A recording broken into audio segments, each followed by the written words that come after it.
Nasib Sudrajat penjual es gabus berbalik, sempat tuai kasihan kini banjir cemoohan. Sudrajat, 49, penjual es gabus keliling yang sempat menuai simpati dan kasihan, kini malah dapat cemoohan.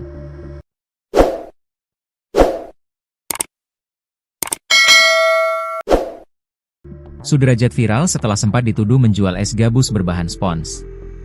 Tuduhan itu datang dari dua aparat yang menginterogasinya soal es gabus yang ia jual. Dua aparat itu menuduh Sudrajat menjual es gabus yang mengandung bahan berbahaya. Namun, tuduhan itu tak terbukti.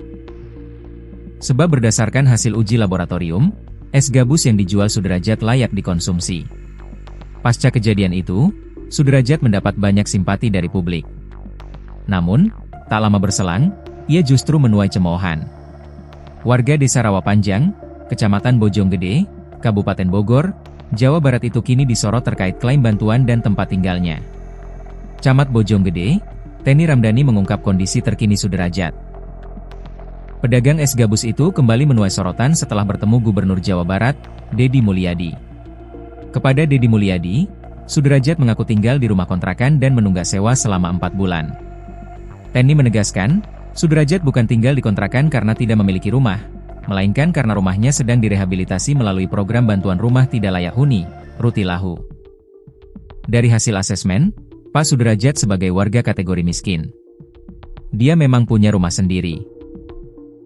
Tapi saat ini rumahnya rusak dan sedang diperbaiki oleh Pemkab melalui program Rutilahu itu, sehingga dia tinggal sementara di kontrakan, ujar Teni kepada Kompas.com, Jumat, 30 Januari 2026. Teni menjelaskan, proses rehabilitasi rumah Sudrajat mulai berjalan sejak Desember 2025. Ditambah lagi, rumah tersebut juga sempat roboh akibat bencana hujan dan angin kencang awal tahun 2026. Sejak saat itu, kata Teni, Sudrajat bersama keluarganya tidak lagi menempati rumahnya sendiri. Teni menilai, polemik yang berkembang di media sosial muncul akibat informasi yang tidak utuh mengenai kondisi Sudrajat. Di tengah cemoohan publik dan beredarnya berbagai rumor kebohongan, Teni menyebut hasil asesmen lintas instansi menemukan indikasi disabilitas pada Sudrajat dan istrinya. Kondisi itu diduga berkaitan dengan gangguan mental pasca trauma, sehingga kemampuan komunikasi verbal keduanya cukup terbatas. Lalu kemudian terkait banyak rumor tentang Pak Sudrajat, mungkin jawabannya ketika ditanya, Deddy Mulyadi dalam video, selalu berubah-ubah dan terkesan seperti berbohong. Hasil dari asesmen kami, itu terdapat indikasi disabilitas, baik pada Pak Sudrajat maupun istrinya, katanya. Apalagi kondisi istrinya bahkan terlihat lebih parah, sambungnya.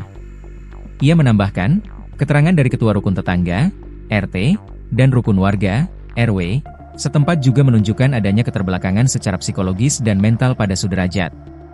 Kondisi itu diduga sudah ada sebelumnya dan diperparah oleh tekanan trauma setelah difitnah aparat. Ditambah lagi banyak orang yang mendatangi rumahnya. Kami baru bicara indikasi, ya. Tapi yang terlihat jelas itu istrinya, katanya. Bahkan Sudrajat pun ketika diajak komunikasi oleh ketua RT dan RW di lingkungan sekitarnya terindikasi ada keterbelakangan secara psikologis dan mental.